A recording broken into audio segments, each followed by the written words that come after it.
Primoz Roglic en patron sur le Dauphiné avant le Tour de France. C'est parti pour Full Gaz, le podcast des vrais gaziers.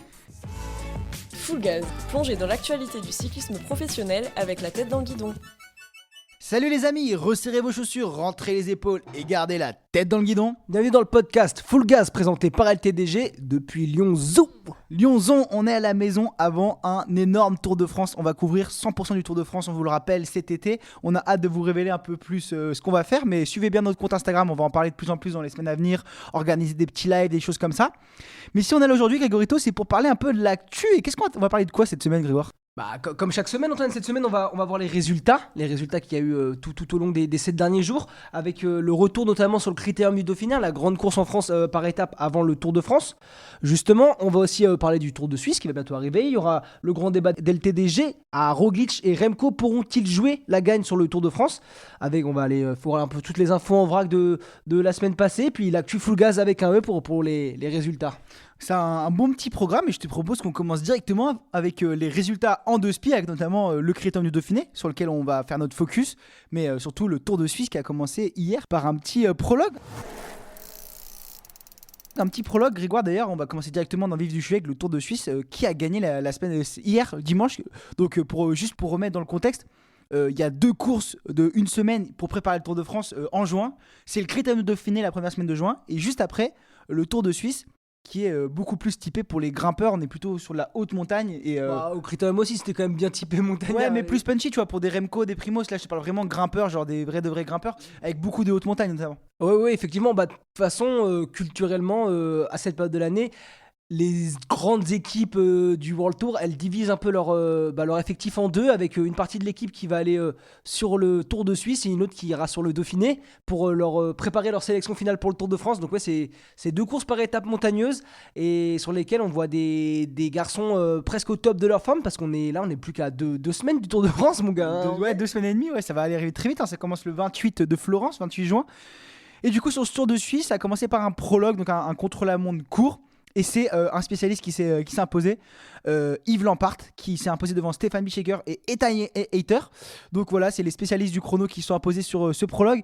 À noter que pour les coureurs du classement général, le mieux classé c'est Joao Almeida qui fait 4ème devant son coéquipier Finn Fischer-Black. Et les autres favoris comme Skelmose ou même Bernal sont plutôt loin, hein, Grégoire.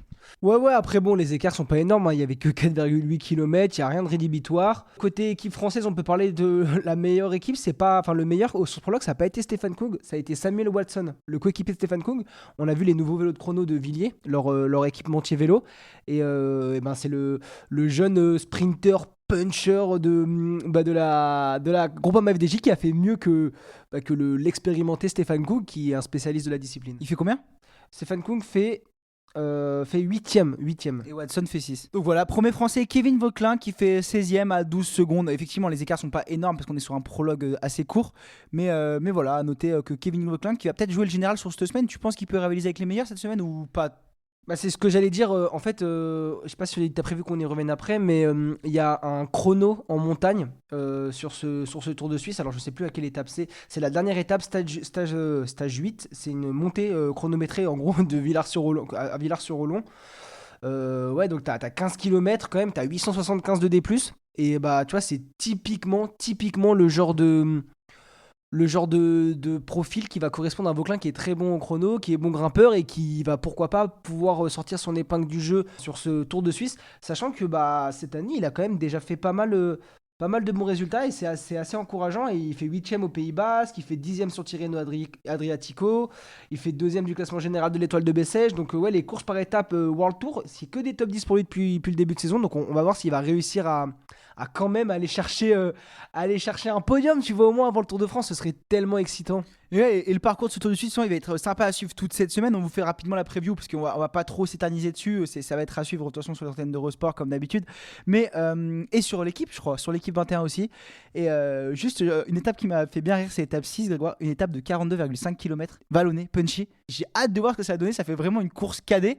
Je pense que ça va être explosif parce qu'en plus, le profil il est marrant, il fait que descendre et après les derniers kilomètres il monte. Ça va vraiment être la 6ème étape. Ouais. C'est vrai que c'est marrant, ça va être vraiment bizarre de voir ça. Je pense, j'ose imaginer qu'on va qu'on va avoir une arrivée pour puncher, tu vois, pour Axel Laurence, victoire d'Axel Laurence, c'est sûr. Bah, je sais pas, il fait le tour de Suisse, j'ai pas vu, il est dans la start list. Ouais, bien sûr, la start list, tu vois, on peut en parler un petit peu, hein. Au niveau des sprinters punchers, on en a pas mal, on a Axel Laurence, mais il y a pas mal de... j'ai vu aussi Roger Adrian dans la même cast, un peu, des Brian Cocard, justement, Bettiol, tu vois, des Ethan Hayter, ou encore Tom Pitcock, Kim Haydock, on a pas mal de gros punchers. Il y a aussi à noter pour les équipes françaises, donc tu as surtout Félix Gall qui va être le leader de l'équipe Décathlon H2R sur le Tour de France, qui lui fait sa préparation ici. Donc on a hâte de voir ce que ça va donner en haute montagne face à des Joao Almeida qui va jouer un top 5 lui sur le Tour de France. Et il y a aussi pour Arkea, Arnaud Desmar, le sprinter français qui a du mal cette saison et qu'on a hâte de voir s'il peut remporter une étape de sprint sur ce Tour de Suisse. Ouais, après moi ça me paraît compliqué parce qu'il n'y a pas énormément d'étapes pour les sprinters et combien même il y a des arrivées par exemple comme aujourd'hui pour sprinters, je pense que ça peut même plus correspondre justement à des sprinters dont je t'ai donné les noms qui passent mieux les bosses. Pour le classement général côté français, du coup, on en a parlé, Kevin Vauquelin pour Arkea BNB et surtout impatient de voir ce que Lenny Martinez va être capable de faire sur des profils montagneux comme ça avec les chronos en boss et tout. Peut-être pas aller chercher la victoire parce qu'on a quand même des Mathias Kelmose, on a quand même des grands coureurs comme Caruso, comme Carapaz, Egan Bernal, Enric Mas, Oscar Only. Impatient de voir aussi William Le Cerf, le jeune de la Soudal Quickstep, voir ce qu'il peut faire sur des courses comme ça. Et Adam Yates surtout qui est pour moi l'un des archi favoris. Mais côté plateau sprinter, vu les deux Lille et à Kerman, ça va être compliqué, je pense, pour Arnaud Desmar de se démarquer. Voilà, donc le Tour de Suisse, c'est à suivre tous cette semaine. Dernière répétition avant le Tour de France. Après cette compétition, tous les coureurs normalement qui devront faire le Tour de France ne courront plus, ou alors peut-être les championnats nationaux, je pense au championnat de France ou quoi. Mais il y avait d'autres courses cette semaine aussi. Il n'y avait pas que le Critérium du Dauphiné, il y avait aussi le ZLM Tour Grégoire aux Pays-Bas avec la victoire de Rune Heregot devant Max Walker et Tom Bolly. D'ailleurs, 2 victoires de Casper Van den Duyn cette semaine, une victoire de Peter Schörling et une victoire de Alexander Salby et de Rune Heregot. Donc voilà, le ZLM Tour, une course plutôt pour les sprinters. Il y avait aussi une autre course, Grégoire, la Duracell Dwarsdoor Ed Hageland, avec la victoire de Gianni Vermeersch sur les pavés devant Jonas Abrahamsson et Artij de Vrij. Donc voilà les courses un peu de la semaine. Et juste pour faire la transition avec notre focus sur le Critérium Dauphiné pour analyser ce qui s'est passé cette semaine, comment est-ce que tu peux nous dire le classement général, le podium de ce Critérium Dauphiné qui s'est terminé ce dimanche sur le plateau de Glières? Le plateau d'Aiglières, énormément de suspense jusqu'au dernier mètre de cette édition. Comme chaque année, ça se finit à 7 petites secondes et c'est bien Primoz Roglic qui vient s'imposer devant Matteo Jorgensen qui vient encore prendre un podium après sa victoire sur Paris-Nice en début de saison. Il s'impose peut-être comme le futur grand leader de la Visma-Leasebike en cas d'absence de Vingegaard sur le Tour de France. Et la grande surprise pour compléter ce podium, c'est le Canadien Derek G qu'on n'avait pas plus trop vu depuis le Giro l'année dernière et qui a été impressionnant en montagne, mais on va avoir le temps d'y revenir parce que là on passe au focus de la semaine. Allez, retour sur le Critérium du Dauphiné et analyse de ce Critérium du Dauphiné surtout, qui a été très intéressant. Alors, beaucoup de choses à dire cette semaine sur le Critérium du Dauphiné, vous vous en doutez. Il y a eu des victoires d'étape de Remco sur le chrono. On a vu Primoz Roglic au-dessus. On a vu Primoz Roglic qui a failli craquer face à Matteo Jorgensen. On a vu des chutes assez graves. Et on s'est plutôt régalé, Grégoire. Je sais pas ce que tu en penses, à part qu'on n'a pas vu les Français. Alors, on a vu des Français, mais on les a pas vus gagner. Mais je suis assez emballé par ce Critérium du Dauphiné.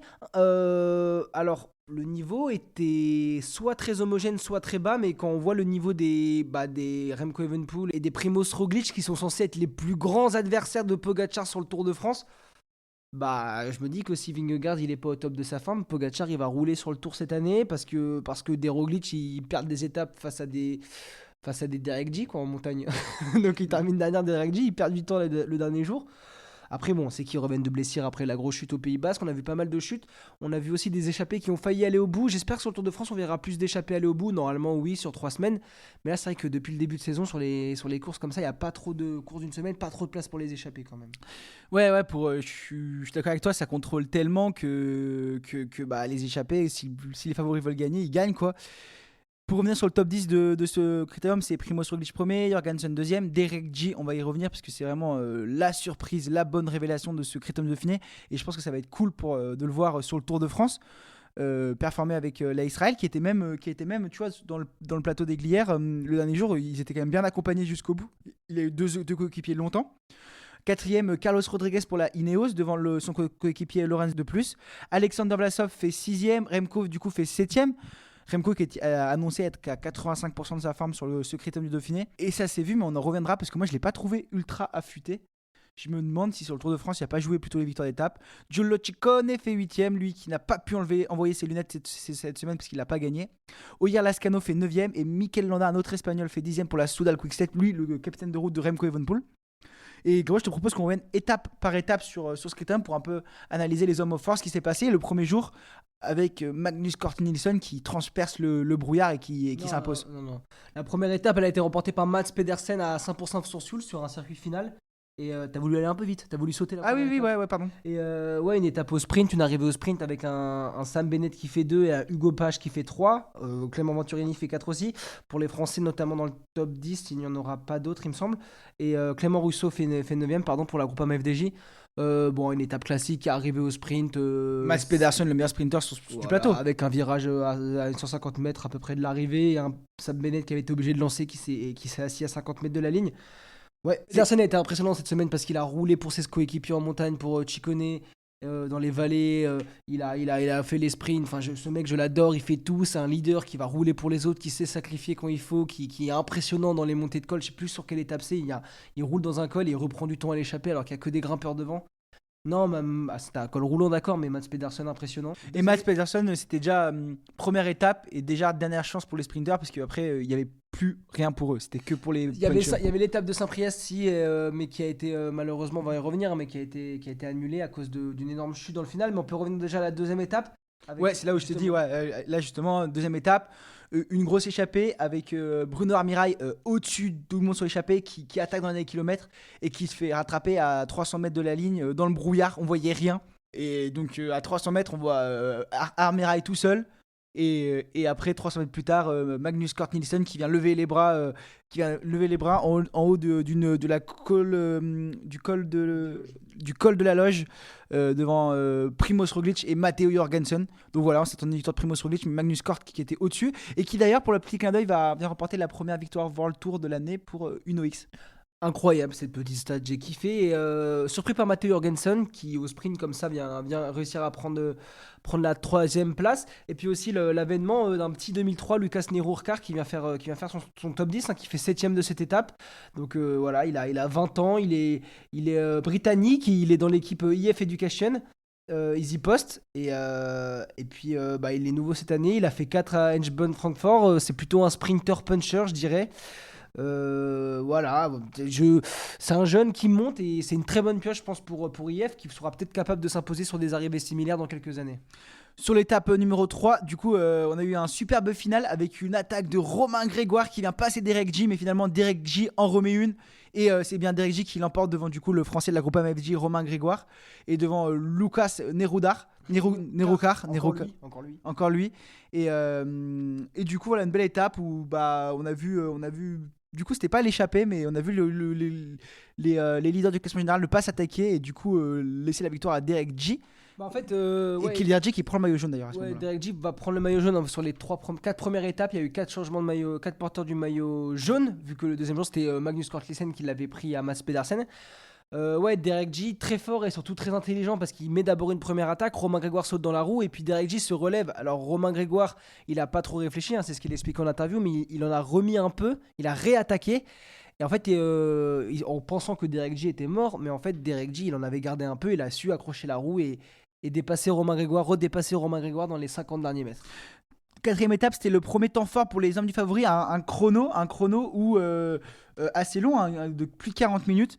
Et c'est Remco Evenepoel qui vient s'imposer en costaud devant Joshua Tarling, donc le champion du monde Remco qui s'impose devant le champion d'Europe Tarling et qui prend déjà 39 secondes à Roglic qui est 3ème. Et là on se dit il est peut-être trop fort Remco, il a très très bien roulé, mais vous allez voir que ça va pas mal bouger. Même s'il prend le maillot jaune, le lendemain on change d'étape et il va se passer quelque chose. Qu'est-ce qui s'est passé déjà, pour rester sur ce chrono un petit peu, parler justement un mec qui nous a surpris cette semaine, ça va être le fil rouge un peu, Derek J qui fait 6ème du contre-la-montre. Ouais, mais il est double champion national aussi. Oui, mais champion national du Canada, mon ref. Cite-moi un autre. Non, mais il est sur un chrono de 3-4 km, ça lui correspond. C'est pas un des meilleurs du monde, mais ça reste un entre guillemets petit spécialisé. C'est un bon rouleur, mais d'ailleurs, il est très bon dans les échappées sur le Giro l'année dernière où il avait fait 4 fois 2ème quand même, je m'en souviens. Mais Mais ouais, en tout cas, son maillot jaune l'a sûrement aidé à se surpasser. Il fait 6ème du chrono, il prend une 24 et il reste encore placé au classement général, vu qu'il reste quand même 4ème à une 11 de Evenepoel qui prend le maillot jaune. À noter que Bruno Armirail, français, vient faire dans le top 10. Voilà. Et à noter que ce jour-là aussi, David Gaudu, entre guillemets, notre meilleur espoir français pour les classements généraux sur les courses par étapes, prend 4 minutes dans la gueule. 4 minutes 7 dans la gueule, il fait 50, c'est terrible. Hein. C'est abominable, il termine 54ème du contre-la-montre, 4 minutes 7 dans la gueule. Et ouais, donc première grosse déception pour la Groupama FDJ et pour les Français. Bah oui, surtout que nous on avait croisé du coup David le samedi à Saint-Pourçain-sur-Sioule avant le départ du tour du Critérium et qui nous avait dit qu'il attendait beaucoup de ce chrono. Et voilà, ça faisait quasiment un an qu'il n'avait pas fait de chrono depuis le chrono du Tour de France. Et il voulait se tester dessus et il s'est testé et c'est dur quoi. C'est dur face à des spécialistes comme Remco qui écrase et même un Roglic qui fait un très bon chrono finalement. Et ce qui s'est passé, c'est que sa tactique d'équipe a été, même si tu as perdu du temps, accroche-toi avec les favoris pour te tester et voir combien de temps tu restes avec eux dans les ascensions. Et le dernier jour, il est reparti en échappée. Ouais. Bah, moi, je trouvais ça un peu bête de se dire on prend 11 minutes au général, mais on s'accroche quand même au groupe des favoris. Enfin. Au final, il fait 15ème du général. Je pense s'il avait peut-être plus d'opportunités pour aller dans les échappées, il aurait pu aller chercher peut-être un bon résultat. Les échappées, ils sont jamais les gagnés. Ouais, mais sur l'étape de Samoins, il est pas loin, tu vois. Pardon, j'ai oublié c'est l'Espagnol de Marc Soler. Il est pas loin d'aller au bout. Du coup, tu penses que si par exemple un Gaudu arrive à le suivre, peut-être qu'il serait allé se disputer la gagne. Donc j'en sais rien. En tout cas, on peut passer à la 5ème étape catastrophe. Étape catastrophique, donc chez nous en plus dans les monts du Lyonnais, énorme chute dans le final, étape neutralisée, une 50aine de coureurs au sol à 25 km de l'arrivée. Les routes étaient mouillées, glissantes. C'est chez nous en plus on les connaît, hein, et quand ça pleut c'est pas un bon revêtement. Et là ça a pas loupé, il y a eu un nombre de chutes incalculable pendant l'étape et à 25 km on a eu cette énorme chute. Beaucoup de personnes ont été évacuées en ambulance. Kruijswijk, Van Baarle, Laurens Weiss, Van Baarle, Primož Roglic au sol, Remco Evenepoel au sol. Tout le monde au sol. Fracture de la hanche pour Kruijswijk et Van Baarle. Fracture de la clavicule aussi. Ils manqueront le Tour de France. Côté des leaders, du coup, Roglic et Remco, ils sont aussi tombés. Roglic qui tombe sur l'épaule sur celle qui venait de se faire opérer, mais finalement ils sont pu repartir le lendemain. Et voilà, vu que toutes les ambulances étaient neutralisées pour soigner et évacuer les cyclistes blessés, la décision a été prise que la course ne repartirait pas parce qu'il n'y avait plus d'ambulances pour suivre le peloton. Et du coup, pas de classement général, temps frisé et pas de gagnant. Que peut-on faire dans ce cyclisme actuel pour éviter ce genre de chutes massives qui sont très dangereuses dans un vélo où le matériel va de plus en plus vite parce que de plus en plus développé, de plus en plus poussé. Voilà, exactement, les braquets sont beaucoup plus développés, on voit des mecs qui partent avec des 56, des 58, des 60 sur les étapes de plaine. Les freins à disque font freiner beaucoup plus tard, les leaders prennent beaucoup plus de risques. Du coup on a un effet paradoxal où tout le monde savait que c'était dangereux parce que c'était très glissant, donc tout le monde veut se protéger, personne ne veut prendre de risques, mais pour ne pas prendre de risques tout le monde veut être à l'avant. Et du coup, tout le monde prend des risques pour être à l'avant. Ce qui fait qu'au lieu que ça ralentisse, ça accélère. Et on en arrive à des chutes massives comme ça. Alors, mais il n'y a pas de solution. Et c'était la même chose sur la chute sur le tour du... Mais on peut geler. Pourquoi pas geler les... Moi, je propose cette solution-là. Pourquoi pas geler la descente. Par exemple, on dit on fait pas la course dans la descente. Et pendant les 8 km de on n'a plus... Là, c'est marrant, il y a la série Netflix qui sort demain, la nouvelle série. Du coup, j'ai commencé à revoir quelques épisodes de la saison d'avant. Et la victoire de Thomas Pincock sur la descente quand il gagne à l'Alpe d'Huez, il reprend 1 minute 30 à l'échappée rien qu'en de la descente. Je pense pas que ça fait partie de la course et malheureusement c'est une prise de conscience collective qu'il faudrait autant et surtout des coureurs, et sauf qu'aujourd'hui pour gagner sa place tout le monde est à fond et là ça glisse, ça tombe pas dans une grosse descente, ça tombe parce que la route est mouillée et malheureusement on reste sur un sport dangereux, un sport où tu roules très très vite en lycra sur un vélo et que quand tu tombes ça fait mal. Et les prises de risque sont là.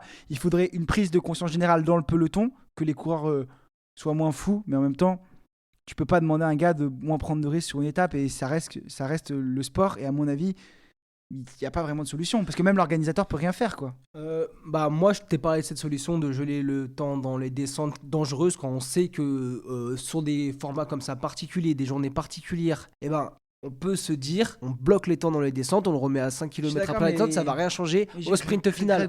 Grégoire, la descente, là, elle était pas dangereuse sur le papier. C'était une ligne droite. En fait, tout le monde savait que c'était. En fait, oui, mais tu peux pas geler une course Mais Antoine, je parle pas de geler une course entière, je parle de geler une descente parce qu'on sait, ok, la descente n'était pas dangereuse sur le papier, il n'y avait pas beaucoup de virages, juste vu qu'il avait plu et que c'est dans les routes du Beaujolais et tout ça, c'était hyper glissant. Tout le monde le sait. Donc à ce moment-là, quand tu sais que c'est glissant, que c'est la dernière descente dangereuse de la journée, qu'il y a 3 mecs à l'avant qui sont à 2 minutes par un peloton qui contrôle pour une arrivée au sprint, je pense que tu peux peut-être te dire, bah écoutez, messieurs les coureurs, messieurs les capitaines, les directeurs sportifs, dites à vos coureurs que les prochains kilomètres sont gelés, qu'il n'y aura pas d'attaque, que le temps va être relancé, un redépart un peu plus loin, et comme ça on prend pas de risque. Tu es à 25 km de l'arrivée, tu peux pas arrêter la course, sachant que la descente n'est pas dangereuse sur le papier. En fait, le problème, c'est que l'étape a été dangereuse toute la journée parce que les routes étaient mouillées et les routes étaient glissantes. Donc c'est soit tu jettes toute l'étape, mais là, ça c'est tombé tout le long. Ça aurait pu tomber ici, ça aurait pu tomber sur le plat juste après. Et ce que je veux dire, c'est que la solution, imagine, tu aurais frisé la descente, effectivement, la route était glissante, oui, dans la descente, mais c'était glissant après, c'était glissant avant. Donc ça aurait très bien pu chuter avant, après. C'était pas qu'une question de descente, parce que là, en plus, c'est tombé en ligne droite, Grégoire. Donc ce qui se passe, c'est que là, c'est soit la décision est prise d'arrêter la course parce que c'est trop dangereux, mais si à chaque fois qu'il pleut, on arrête la course, bah on fait plus de course de vélo. Et c'est là où je dis que c'est compliqué. Alors oui, sur des étapes du Tour de France où il pleut à torrent, comme ce qui avait été fait sur le Tour 2019 où Alaphilippe perd son maillot jaune parce qu'il peut pas faire la descente parce que c'est gelé. Là, ça a été fait dans des cas particuliers. C'était pas gelé, là, il y avait eu un éboulement de terrain. Oui, mais ils ont arrêté la course. Mais non, mais normal, parce que... Oui, non, mais ce que je veux dire, c'est que... Non, mais pour des cas extrêmes... Tu compares des trucs qui sont pas comparables. Non, mais c'est un cas extrême. Oui. Là, le cas n'était pas extrême, mais c'était dangereux et tout le monde savait que ça pouvait tomber. Oui, mais alors t'arrêtes la course. Tu frises la course avant l'arrivée. Tu leur dis pas, ok les mecs, on reprend à 500 mètres de l'arrivée pour le sprint. Tu peux pas faire ça. Mais tu peux dire tu peux dire qu'on gèle juste la dernière descente dangereuse et qu'on repart avec les mêmes. Oui, mais ça avait chuté en montée. Mais c'est ce qu'ils ont fait pour aller jusqu'à l'arrivée, Antoine. Une fois qu'ils ont neutralisé la course, ils ont rejoint l'arrivée sans accélérer. Je suis d'accord, mais du coup la course était frisée parce que là, en fait, toute la route était dangereuse. Il n'y avait pas que ce passage. C'était la dernière descente dangereuse. Oui, mais ça a chuté tout le long. Enfin bref, ça a chuté tout le long. On sera pas d'accord de toute façon. Ce que je propose, c'est qu'on demande aux gens qu'est-ce qu'ils pensent de ça et est-ce qu'ils ont peut-être des solutions. Eux, ils ont pensé à des choses qui pourraient améliorer la sécurité des coureurs et le fait qu'on arrive à avoir une arrivée sur ce genre d'étape avec des pluies qui rendent la route glissante. En tout cas, encore une image un peu on a l'impression que chaque semaine on vous parle d'une chute ou d'un accident de voiture d'un cycliste. Je viens de voir tout à l'heure, j'étais sur Insta, je vois une story de Enzo Paleni de la Groupama FDJ qui s'est fait renverser par une voiture aujourd'hui à l'entraînement, qui n'a rien de grave a priori, c'est ce qu'il disait dans la story, mais qui s'est encore quand même fait renforcer. J'ai l'impression qu'on le lit toutes les semaines. Il va falloir à un moment que je sais pas.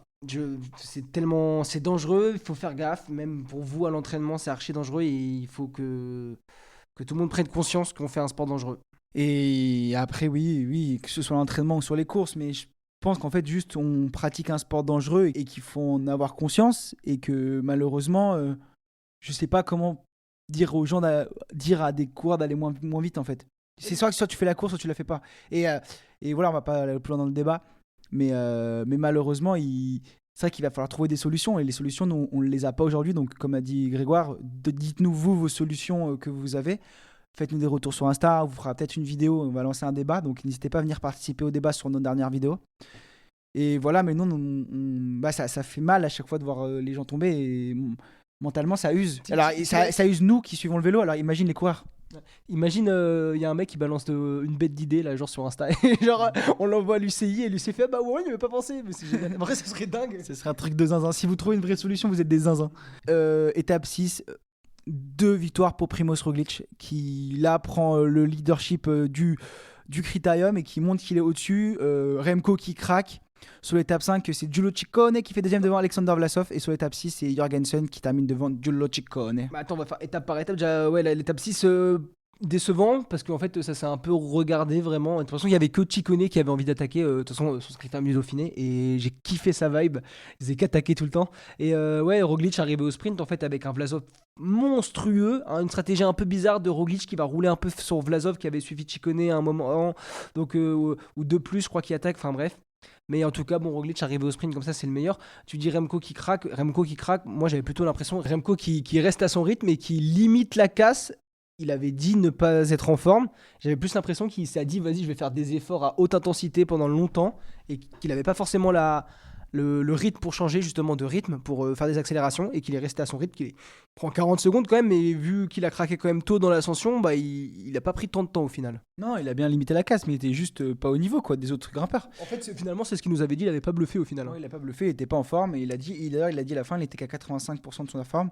Donc il a pas menti, tandis que je pense qu'un Roglic était bien optimisé. Lui qui a failli craquer d'ailleurs sur la dernière étape. Donc il terminé au plateau des Glières, un col assez compliqué. Une arrivée très très jolie. Et on a vu 3 favoris qui sont réussi à s'envoler. Carlos Rodriguez, Matteo Jorgensen et Derek G. Incroyable de le revoir là dans une montée compliquée quoi. Et Derek G il est gros pour avoir 76 kilos mec, 76 kilos, il est fait 3ème au plateau des Glières, t'as quand même... Enfin, on l'a fait, les passages, t'es tout le temps entre 9 et 12% quoi, sur 6 ou 7 km. Il arrive à suivre Carlos Rodriguez et Jorgensen quand même. Ouais, non, fort. Lorenz de plus fait 4, Butraco 5 et Roglic fait 6ème seulement et il garde son maillot jaune que pour 7 petites secondes. C'était impressionnant à voir parce que du coup, quand ça s'est parti, là, Derek G, Matteo Jorgensen et Carlos Rodriguez, Remco avait déjà craqué, Roglic craque. Et là, Matteo Jorgensen, il commence à passer des rôles à Carlos Rodriguez, sauf que Rodriguez, lui, il jouait la victoire d'étape, tandis que Jorgensen jouait le général et il se relaie et à la fin c'est du coup Carlos Rodriguez qui gagne. Jorgensen il fait même pas le sprint et en fait à 7 secondes près il remportait le Critérium. En fait s'il passe premier il le remporte, non? Parce que c'est 10 secondes de bonif. Ah non, il le remportait pas. Non, il aurait manqué du temps de toute façon, mais ouais, non, c'est ouf. Et Roglic, au final, il termine qu'à 10 secondes devant Remco, qui a craqué bien plus tôt que lui dans l'ascension, pour dire à quel point Remco... Ce jour-là, Remco s'est dit, je vais essayer de suivre un petit peu. Ouais. Il a pas tamponné. Ce jour-là, justement, il y a eu une attaque de Lorenz de plus, et Remco a sauté dans la route de plus, et est resté quelques instants, et puis après, il s'est décalé, il a continué son rythme, comme s'il voulait faire un entraînement de résistance au lactique, où tu sais, tu fais une accélération de 30 secondes, et après, tu tiens le seuil un peu comme un Jiménez, tu vois. Ouais, mais je pense qu'il a fait ça. Il savait qu'il était pas au niveau, donc il était là pour s'entraîner, il l'a très bien fait. Et voilà, dernière étape, donc remportée par Carlos Rodriguez pour la Ineos qui vient sauver un peu leur Critérium du Dauphiné. Matteo Jorgensen très très fort et comme tu dis, peut-être le prochain grand grimpeur de la Visma Lease Bike. À savoir que ça va aussi dépendre. J'y crois pas sur Est-ce que Matteo Jorgensen va vouloir transformer parce qu'il est aussi très très fort sur les courses d'un jour. Donc est-ce qu'il va vouloir sacrifier les courses d'un jour comme l'a fait un Remco à un moment? Il y a Pogacar qui est capable de le faire. Hein. Mais ok, on parle pas de Remco Pogacar. aussi, il est capable de le faire. Mais bon, dans tous les cas, moi, Matteo Jorgensen, c'est comme Derek G. Sur 3 semaines, j'y crois pas trop. Pour moi, c'est des mecs qui ont des gabarits. Sur une semaine, ils peuvent tenir. Ils sont très forts sur un jour et tout ça. Et je pense que se brider pour faire des courses de 3 semaines, pour aller chercher un fond de top 10 au maximum, je sais pas si ça va être leur objectif. Après bon, à tout moment la Visma Lease Bike est maintenant la culture des classements généraux. Si Vingegaard n'est pas là, vu ce que Kuss a montré sur ce Dauphiné, malgré qu'il a abandonné, enfin qu'il a pas pris le départ de l'avant-dernière étape il me semble, mais qu'il n'était pas en très grande forme, bah peut-être qu'ils vont dire à Matteo Jorgensen, écoute c'est toi qui vas être le leader sur le Tour de France. Mais je pense, enfin j'y crois pas. Et ces cours là sur 3 semaines j'y crois pas. Au niveau des Français, c'est décevant, on va pas se mentir. Premier Français David Gaudu, 15e à 11 minutes 10. Guillaume Martin, lui, est 19e. Voilà, comme on vous a dit, on avait eu la chance de parler avec David avant le Critérium, le jour d'avant. Et il avait des ambitions de tenir le plus longtemps au classement général. Et on voit que, ok, il est confiant pour le Tour de France, il dit qu'il verra bien. Mais ça reste dur de rivaliser avec les meilleurs pour les Français au classement général. Et ça, depuis quelques années, quoi. Depuis Romain Bardet, on a... Bah si, David a réussi à le faire en 2022, hein, mais... Ouais, non, c'est dur. Et puis même, je suis presque dégoûté de les voir s'accrocher à des classements généraux et à essayer de rester avec la favori. On en a déjà dit, pour moi, il faut qu'ils aillent de l'avant, les Français qui essaient d'attaquer. Comme Guillaume Martin, j'ai adoré son week-end, il était l'échappé tous les jours. Gaudu échappé le dernier jour. Bah tu vois, Barguil a été échappé le vendredi. Au moins, ça nous fait rêver parce qu'on a des Français à l'avant pour aller jouer la gagne. Et quand ils s'accrochent au général, quand ils pètent en 15e, c'est pas fun. Mais bon, ce Dauphiné, moi, m'amène une autre question, Antoine. Est-ce que Remco Evenepoel et Primož Roglic seront au niveau pour le Tour de France pour rivaliser avec Pogacar? Eh ben, je te propose qu'on passe au débat pour en discuter. Moi, je vais dire la réponse rapidement à cette question. Roglic et Remco pourront-ils jouer la gagne sur le Tour de France? Ma réponse est non. Non, simplement parce que Pogacar est largement au-dessus. Roglic n'a pas été transcendant. Remco, je l'ai trouvé moins affûté qu'avant. Je me dis Remco en fait sur ce Tour de France, et dites-moi ce que vous en pensez pareil dans les commentaires, mais Remco il ferait mieux d'aller jouer les victoires d'étape, d'aller ramasser un pactole, d'aller gagner les 2 chronos et de prendre une ou 2 étapes de montagne, une étape punchy, que d'aller jouer le général et terminer 5 ou 6ème de général. Le problème, c'est que Remco, pour aller dans les échappées, il va falloir qu'il prenne une sacrée valise niveau temps. Parce qu'un Remco Evenepoel, valise, si tu le laisses aller à l'avance, ça veut dire que tu sais que tu vas le laisser aller jouer la gagne. Ouais, mais Remco, s'il veut prendre une valise, il la prend. Hein. S'il veut prendre du temps, le premier jour, il se laisse décrocher. Hein. Ça peut être une tactique aussi. Et moi, je pense que c'est la bonne chose à faire pour lui. Et je sais pas ce que t'en penses. À quoi bon aller jouer un top 6 sur le Tour de France? Moi, je vais te dire, je suis pas du tout d'accord avec toi. Je pense que Remco Evenepoel va s'accrocher au classement général. C'est son premier Tour de France. Il a à cœur de voir ce qu'il peut faire sur le Tour de France. Analyser ensuite ses performances. Ok, j'ai fait 10e, j'ai fait 6e, j'ai fait 5e, j'ai fait 4e. Ok, bon, bah là, pourquoi j'ai pas allé jouer la gagne? Pourquoi je suis pas allé jouer ce podium? Il m'a manqué ça. Et après, il va travailler sur ses défauts pour être plus performant d'année en année. C'est quand même le rêve de sa vie d'aller remporter le Tour de France. C'est le gros objectif de sa carrière, il l'a déjà dit. Donc je pense que ça passe par une année où il va se tester, voir où il en est, voir ce qui lui manque, à combien il est et tout ça. Donc voilà pourquoi moi, Remco Evenepoel doit s'accrocher au général sur ce Tour de France et analyser ce qui va lui manquer sur 3 semaines pour un Tour de France, parce que je pense que cette année, il va lui manquer des choses. Par contre, c'est sûr, il sera pas prêt. Il est pas prêt là où s'il n'était pas prêt au Dauphiné, normalement. David Gaudu nous l'a encore dit en interview. Les mecs, quand tu arrives sur le Tour, sur le Dauphiné, si tu dois faire le Tour de France, t'es déjà prêt. T'es déjà prêt pour le Tour de France.